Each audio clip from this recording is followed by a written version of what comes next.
ઊન પાટિયા નજીક construction site પર કામ પૂરું થયા બાદ કોન્ક્રીટ મિક્સર મશીનને ધક્કો મારતી વખતે 4 શ્રમજીવીને કરંટ લાગ્યો હતો.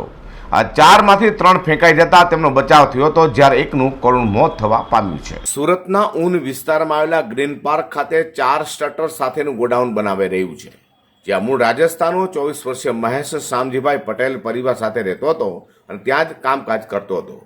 2 મહિના પહેલા મહેશ રોજગારીની શોધમાં રાજસ્થાનથી સુરત આવ્યો હતો. મહેશના પરિવારમાં પત્ની અને એકનો એક દીકરો છે. ગોડાઉનના નિર્માણ સમયે બપોર બાદ કોન્ક્રીટનું મશીન 2 મહિલા અને 2 પુરુષ દ્વારા ખસેડાઈ રહ્યું હતું. દરમિયાન વાયર ખુલ્લો થઈ જતા કરંટ લાગ્યો હતો, જેના પગલે 2 પુરુષ અને 2 મહિલામાંથી 3 જણા દૂર ફેંકાઈ ગયા હતા. ત્યારે મહેશ પટેલને વધુ પડતો કરંટ વાગ લાગ્યો હતો, જેથી આસપાસથી અન્ય કામદારો અને સુપરવાઇઝર પણ દોડી આવ્યા હતા. ત્યારબાદ મહેશ પટેલને તાત્કાલિક 108 ઇમરજન્સી એમ્બ્યુલન્સમાં સિવિલ હોસ્પિટલ ખસેડ્યો હતો, જ્યાં ફરજ પરના તબીબી મહેશ પટેલને મૃત જાહેર કર્યો છે. મહેશના મોતના પગલે પરિવારમાં શોકનો માહોલ છવાઈ જવા પામ્યો છે, જ્યારે એકના એક દીકરાએ પિતાની છત્રછાયા પણ ગુમાવી છે. તો પરિવાર દ્વારા ન્યાયની માંગ સાથે વળતરની પણ માંગ કરવામાં આવી રહી છે. અઝર કુર્સી સાથે પ્રકાશવાળા.